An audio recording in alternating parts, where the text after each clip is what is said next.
Hi everyone, my name is Christopher Havens and I'm the miscreant among this group of mathematicians. I say that in play, but in fact I've been incarcerated for the last 12 years now. During this time I've made a lot of distance into the exploration of myself and the behaviors which led me to make such poor decisions in life. In fact, through mathematics I've been able to explore self-identity and walk a path of persistence, becoming a model for growth and transformation. Justice, truth, and beauty. Those are the sort of virtues that can arise from being immersed in this wonderful mathematical landscape. When I first started my prison sentence, I was a stereotypical prisoner you've all seen in the movies.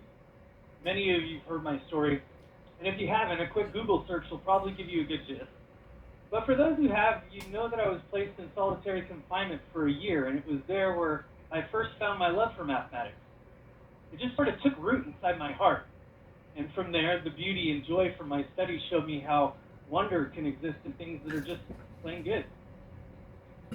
The truth I found in mathematics led me to explore truth in a much broader sense. That is, truth within myself. It helped me to not fear the confrontation of these truths around the person I was and around my actions from the past.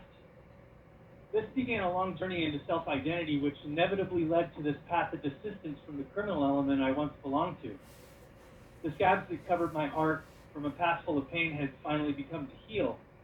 And in their place grew something close to what I would describe as an energy that resembles love. And I've heard it called different things, but whatever it is, well, it is the thing that guides me. I remember this one time where that feeling in my heart, and I found myself standing in front of a white concrete wall in my isolation cell. And within the span of a moment, I no longer saw this as a barrier for my confinement. I saw it as a blank slate for the rest of my life. That was the moment where I realized that within this period of serving justice for 25 years, I could learn anything I wanted. And right then and there, I made a choice that would define a new path in life, where my infinite debt to society became a walk of justice and the pursuit of beauty. From there, I studied with an intensity that set me apart from the prison culture. My mind had become to detach from a lifetime of old behaviors. Cognitive changes were occurring, and the logos was shining inside of my heart. Yet, even though I was surrounded by beauty and numbers, the mathematical landscape, it was sterile in a sense, and there was something missing. I just couldn't really tell what it was. My mind was rewiring itself for a new life, but I had no context of where that life would fit into the rest of the world. There was just a lot of uncertainty. But deep inside, I had the answer in the sense that I yearned for mathematical interactions with people who held the same substance within their own hearts. I craved the aspect of community that so many of us can take for granted. What I've learned is that if we can find an individual who's found that seed of passion for mathematics, then the optimal conditions for growth come when we introduce them to a life that exists around such a passion. The result is a life of productivity and desistance from crime. In my own experiences, when I first established those initial links into the community, which came from active mentorships, I flourished and I began making contributions to society in the form of published mathematical research. It seems as if the community factor plays an important role in really changing one's lifestyle. And so what was a community-based system of restored justice that could replicate some of those opportunities that I had, which led to a life surrounded by mathematical culture and community? The Prison Mathematics Project, or for short, PMP, is such a system. We're a 501c3 nonprofit organization which uses mathematics as a way to help incarcerated individuals reshape their life, where we reduce recidivism through an increase in desistance. The meat of our organization consists of mentorships between members of the mathematical community and prisoners who are actively engaged in self-studies. Most of our incarcerated participants are pursuing their education inside prison and have exhausted the options available through their educational system at their local institutions. Some have sentences which are also just lengthy enough that policy prohibits them from participating in certain educational programs. Yet, still, they study regardless.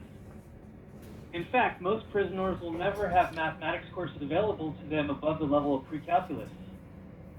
Yet, there are always a few who stumble in the dark, by book after book, on topics that correspond to mathematical goals which they have no idea how to properly obtain. And that is a problem. But those are our target. Because within each of those prisoners, there's a seed begging for nourishment. And so what do you think is going to happen when you provide a seed those crucial ingredients it needs?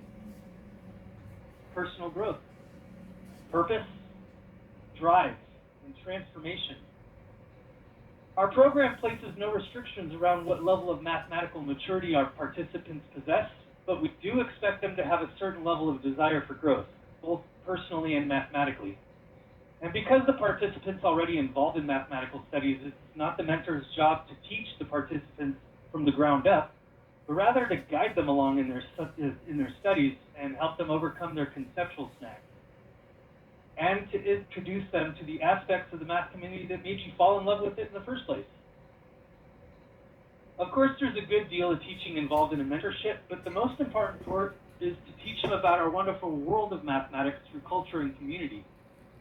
As well, many of our participants are self-taught, like myself, and we've never had a school experience, no peer interactions, no office hours.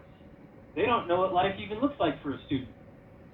The act of learning things of this nature, it's the act of healing, and it inspires participants towards the rehabilitation process.